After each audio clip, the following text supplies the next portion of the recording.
En quoi consiste une consultation gynécologique et qui dois-je consulter? La consultation, elle consiste à répondre aux questions que tu te poses sur ton corps, ta sexualité, ta vie intime, ainsi que la contraception. Mais tu peux également y aller si tu as un problème de santé.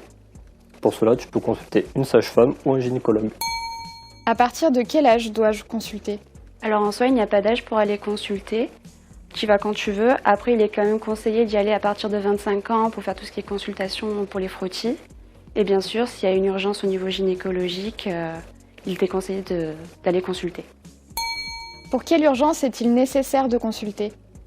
Alors, tu peux consulter si tu as des symptômes. Donc ça peut être des pertes inhabituelles, que ce soit la couleur ou la quantité. Si tu as des démangeaisons ou des signes d'inflammation, comme une rougeur, un gonflement, une douleur. Si tu as des rapports à risque, afin de se faire dépister des infections sexuellement transmissibles. Si tu as des règles douloureuses ou des rapports sexuels douloureux. Et enfin, si tu as un retard de règles, afin de vérifier qu'il n'y ait pas un début de grossesse. Comment se déroule la consultation? Alors une consultation se déroule dans un premier temps par un temps de dialogue.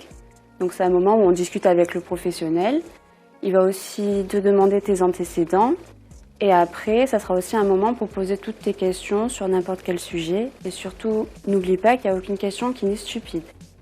Dans un deuxième temps, il y aura un examen médical et pas forcément un examen gynécologique. En fait, l'examen gynécologique, il n'est pas obligatoire, surtout lors de la première consultation. Après, s'il y a une pathologie ou si tu le souhaites, il pourra être fait, mais il faut que tu donnes ton accord. En quoi consiste l'examen gynécologique? Alors tout d'abord, il y a un examen général, c'est-à-dire qu'on va prendre ta tension, ton poids, ta taille. Puis ensuite, si tu le souhaites, on va passer à l'examen gynécologique. Donc c'est-à-dire qu'on va tout d'abord palper ta poitrine et l'observer, afin de faire une prévention des cancers du sein. Puis ensuite, on va observer tes parties génitales externes et tes parties génitales internes, mais celles-ci seulement si tu as déjà eu des rapports sexuels. Et ensuite, concernant le frottis, il n'est pas nécessaire avant 25 ans. Est-ce que je dois m'épiler? Alors en fait, tu viens vraiment comme tu es, pas besoin de t'épiler ou quoi que ce soit. Tu viens comme tu as l'habitude d'être. Le professionnel de santé, il est habitué à avoir des poils, on peut en voir, il n'y a pas de souci avec ça. Après, je te conseille quand même de mettre une tenue assez confortable pour qu'il soit plus simple pour toi de te déshabiller. Et aussi, bien sûr, lors de cet examen gynécologique, on peut te donner une serviette afin de conserver ta pudeur. Et si j'ai d'autres questions? Si tu as d'autres questions, n'hésite pas à te rapprocher du service de santé universitaire.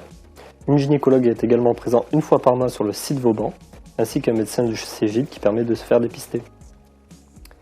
Tu peux avoir des informations complémentaires sur le site santé de l'université.